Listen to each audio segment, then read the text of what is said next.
అందరికీ వందనాలు. ఈరోజు బైబిల్‌లో నుంచి ఒక మంచి విషయం మీతో పాటు పంచుకోవాలని చెప్పి మీ ముందుకు రావడం జరిగింది.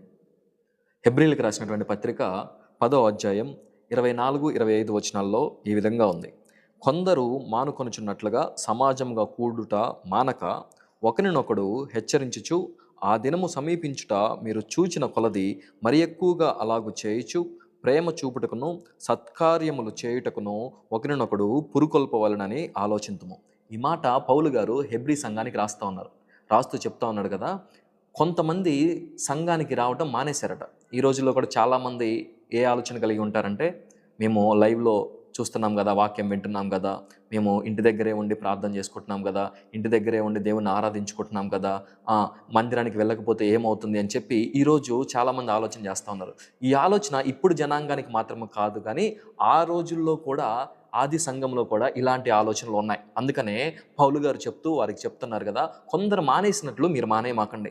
ఎందుకంటే సమాజంగా కూడుకొని మీరు ఒకరినొకరు ప్రేమించి ఒకరినొకరు హెచ్చరించుకుంటూ ఒకరు ప్రార్థన చేసుకుంటూ మీరందరూ కూడా కలిసి దేవుని నామాన్ని ఘనపరచాలి అని చెప్పి పౌలు గారు చెప్పడం జరుగుతూ ఉంది. కాబట్టి ఈ రోజు నుంచి మీలో ఒకవేళ ఆలోచన ఉంటే ఇది దేవుడు ఇచ్చినటువంటి ఆలోచన ఎంత మాత్రం కానే కాదు. కాబట్టి మనమందరం కూడా దేవుని యొక్క సహవాసాన్ని కలిగినటువంటి వారిగా ఉండాలి. మీరు ఏ మందిరాలకైతే వెళ్తున్నారో, ఎక్కడైతే మీరు దేవుణ్ణి గణపరుస్తున్నారో, ఎక్కడైతే మీరు దేవుణ్ణి ఆరాధిస్తున్నారో ఆ మందిరాలకి ఖచ్చితంగా ఆదివారం ఆరాధనలో కానీ, ఈ మిగిలినటువంటి వారంలో ఉండేటువంటి ప్రతి ఒక్క ఆరాధనలో మీరు తప్పక పాల్గొని ఆ యొక్క మందిరంలో మీరు దేవుణ్ణి ఆరాధన చేయాలి. ఒక చిన్న ప్రార్థన చేసుకుందామా?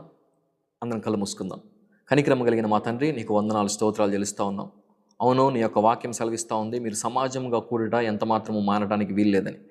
అవును తండ్రి, మేమందరం కూడా ప్రతి వారము నీ యొక్క మందిరంలో మేము నిన్ను గణపరచడానికి, నిన్ను ఆరాధించడానికి, నీ నామాన్ని మహిమపరచడానికి ఎంత మాత్రం కూడా నిర్లక్ష్యం చేయకుండా నీ యొక్క నామాన్ని సమాజముగా కూడి ఆరాధించేటువంటి భాగ్యమును మా అందరికీ కూడా మీరు దయచేయమని, మాలో ఉన్నటువంటి ఆ యొక్క నిర్లక్ష్యాన్ని తీసివేయమని యేసయ్య అతి పరిశుద్ధమైన నామంలో అడిగి వేడుకుంటున్నాము పరమ తండ్రి.